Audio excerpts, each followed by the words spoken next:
السلام علیکم ورحمۃ اللہ وبرکاتہ۔ نحمده ونصلی علی رسوله الکریم، اما بعد،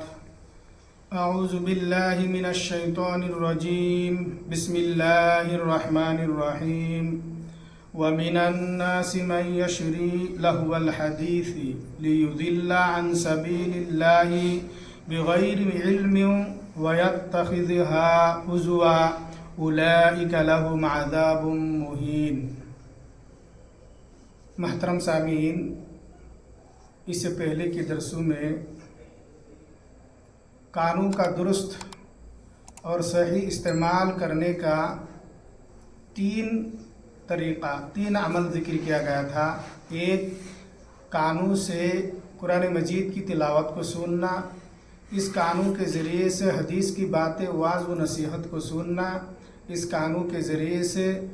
اذان کو مکمل طور پر سننا اور اس کے جواب دینا، اسی طرح سے اچھی اور سچی باتیں سننا۔ محترم سامعین، اسی طرح سے کانوں کا غلط استعمال کرنے کا بھی کچھ ذریعہ ہے، کچھ طریقہ ہے، کچھ عمل ہے۔ مثال کے طور پر اللہ تبارک و تعالیٰ سے غافل کر دینے والی چیزیں، آوازیں، جھوٹ، فواحش باتیں اور گانے بجانے والی چیزیں سننا، جیسا کہ میں نے ابھی آپ حضرت کے سامنے قرآن مجید سورۃ اللقمان کی ایک آیات تلاوت کی ہے۔ اس آیت کریمہ میں اللہ تبارک و تعالیٰ فرماتا ہے کہ اور لوگوں میں سے بعض لوگ ایسے بھی ہیں جو دل کو فریب اور غافل کر دینے والی چیزیں خریدتے ہیں تاکہ وہ اسے اللہ کے راہ سے گمراہ کر دے اور وہ اس کا مذاق اڑائے، اور یہی وہ لوگ ہیں جن کو کل قیامت کے دن رسوا کی عذاب دیا جائے گا۔ محترم سامعین، اس آیت کریمہ میں اللہ تبارک و تعالیٰ نے فرماتا ہے کہ لوگوں میں سے کچھ لوگ ایسے بھی ہیں جو دل کو فریب و دھوکہ دینے والے، دل کو غافل کر دینے والے چیزیں خریدتے ہیں۔ یہاں مفسرین کا کہنا ہے جیسا کہ موسیقی یعنی گانے بجانے والے چیزیں خریدنا۔ پہلے زمانے میں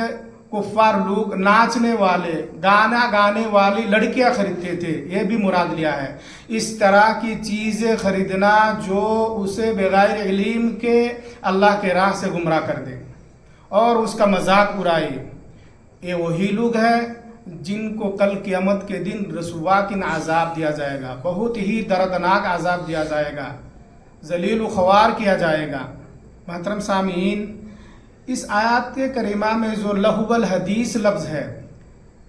اس کے بارے میں مفسرین کا کہنا یہ ہے کہ لہو الحدیث سے مراد ہر وہ بات، ہر وہ کام، ہر وہ چیز جو لوگوں کو، جو انسانوں کو اللہ سے غافل کر دیتا ہے، دور کر دیتا ہے، یعنی گانا بجانا،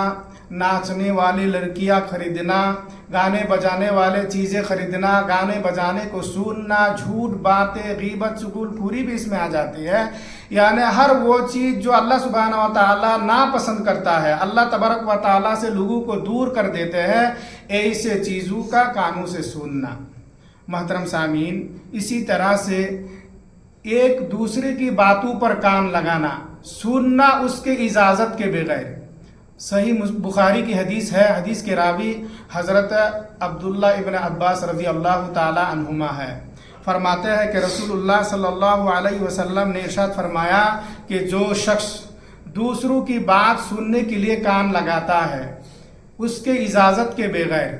جبکہ وہ اسے ناپسند کرتا ہے، اس سے بھاگتا ہے، تو اس شخص کو کل قیامت کے دن اس کے کانوں میں سیسا پگھلا کر ڈالا جائے گا۔ کیا فرماتے ہیں اللہ کے نبی صلی اللہ علیہ وسلم نے؟ کوئی شخص بات کر رہا ہے، 2 شخص ہو، 3 شخص ہو، اور اس بات کو سننے کے لیے کوئی دوسرا جا کے کان لگاتے ہیں اور وہ اس کو ناپسند کرتا ہے کہ وہ نہ سنے، اس سے اجازت بھی نہیں لیا، بغیر اجازت سے جا کر سننا، یہ بہت ہی بڑی بات ہے، بہت ہی بڑی غلطی ہے۔ ایسے لوگوں کو اللہ تبارک و تعالیٰ کل قیامت کے دن دردناک عذاب دے گا، یعنی سیسا کو پگھلا کر، گرم کر کے اس کے کان میں ڈالے گا۔ محترم سامعین، اسی طرح سے ہر سنی ہوئی بات بغیر تحقیق کے آگے پہنچانا، اس کو پھیلانا، جیسا کہ ابو داؤد کی حدیث ہے،